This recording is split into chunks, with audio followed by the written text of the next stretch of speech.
Hello, good afternoon, Carlos. Congratulations, and Miss Cynthia. I have two questions for Carlos. Simula nung natanggap mo lahat ng premyo dahil sa panalo mo, ang daming aspire at parang gusto na rin pasukin ng gymnastics kahit hindi naman nila ito gusto. May mga viral video pa na nag-improvise sila, no? Nagtatatumbling sila. Anong message mo para sa mga taong ito na gusto na rin pasukin ng gymnastics at sundan ang yapak mo? Siyempre natutuwa po ako na gusto po nilang na may nahihikayat na po ako na mga kabataan po talaga na gustong pumasok sa sports or sa gymnastics po. Pero kung gagawin po like para sa pera po, hindi siya magiging madali po, and sobrang hirap po talaga ng progress and yung process po habang ginagawa yung mga practice. Malalaman niyo po talaga yung resulta niyo kapag nagko-compete na kayo.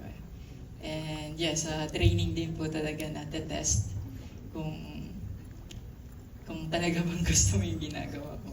So advice lang po na dapat alam natin kung ano talaga yung purpose natin and kung bakit natin ginagawa yung isang bagay po. Yun lang po. Salamat, Carlos. Panghuling tanong kaugnay nun.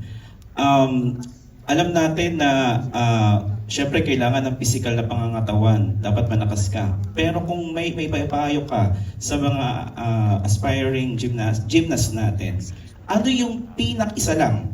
Ano yung pinaka-importanteng katangian ng isang gymnast na kagaya mo para maipadalo ang Olympics? Ito ba ay disiplina? Ito ba ay kung ano man? Okay lang. Makaka-secret. Huwag po tayo matakot magkamali and sumubok ulit. Hindi, kahit sa sports po, hindi naman basta sa gymnastics lang. Once na nasa sport ka, hindi guarantee mananalo ka. Importante. Para sa akin, yung pinangawakan ko lagi na try ka na try. Hindi na importante kung magkamali ka o masuccess mo yung isang bagay. Importante, nag-try ka. Kasi sa mga, pag nakapasok ka ng finals, yung finalist na yun, lahat yung champion na po natitimpang lang kung sino yung sumusubok talaga sa mga failures or yung sa mga mahihirap na bagay po. So yun po, huwag matakot magkamali and sumubok lang na sumubok. Salamat po. What I saw in Carlos is his passion, his passion for sport and his passion for winning. You can see it in his eyes and you can see it in his training. I could spot him because of his passion for the sport. And yes.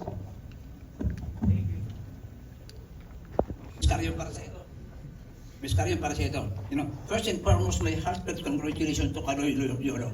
So, sa'yo itong tatanong ko sa'yo, competition never stops. Filipinos keep competing. And Carlos Yolo is only human. And your main objective and vision is to propagate your program to discover young potential in the countryside. Now, the only way you can do it is to comprehensive, viable, effective, and long-term sustainable program. So, the question is, how rock solid is your foundation of your grassroots program designed to discover young promising athletes? How rock solid your foundation of your program? How? Keep on.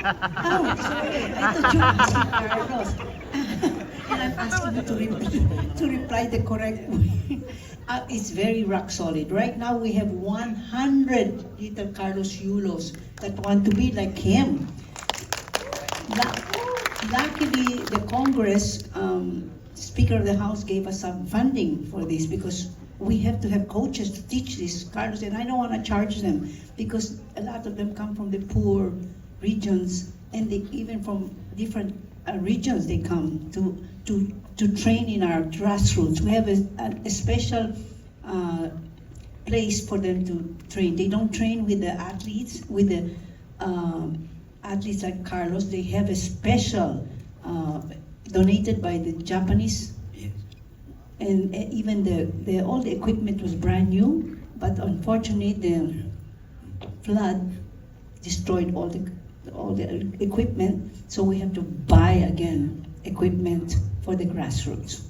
Another question, Ms. Carrion. You know, Carlos Euro achieved significant milestone in his gymnastic career, a one for the group in Philippine sports history, the first and the only Filipino to win 2 golds in the Olympics. Now, is Carlos Euro really surprised to the amazing performance, considering the fact that his opponents or rivals are world class, the same rivals he faced in Tokyo Olympics? Is he really confident that he can do it this time in Paris? To tell you the truth, you don't know him. He's a very humble man, and he whenever I ask, "Are you ready, Carlos?"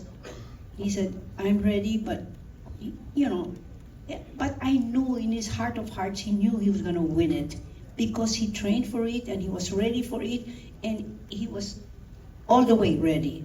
It's just and like you say, God is part of our team, and we really, with all these Filipinos praying to God, how can God not listen to us? You know, everybody was praying for him.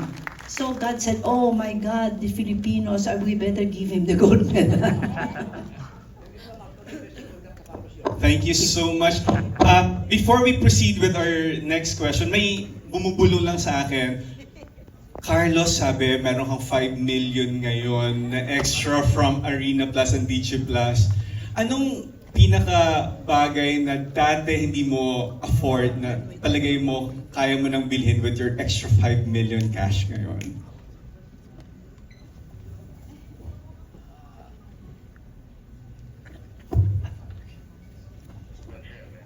Ay, sorry po. Meron ka bang mga gustong bilhin noong unang araw na di mo kaya kasi medyo mahal or something na gustong-gusto mo na ngayon with all this windfall ng cash gifts and then another 5 million from DG Plus and Arena Plus, kayang-kaya mo na. Hindi na mabigat sa bulsa. Siguro nung bata po ako, sasakyan po talaga. Kaso, binigyan mo akong Toyota. So, I don't have to buy na po. Di rin naman po kasi ako materialistic guy pa. So, probably gonna save that po for the future. Or siguro sa mga gym stuff ko po na mas needed na gastusan. Mas dun po ako siguro magpo-focus po. Yes, salamat po. Thank you so much. We have another question from Balita and Manila Bulletin.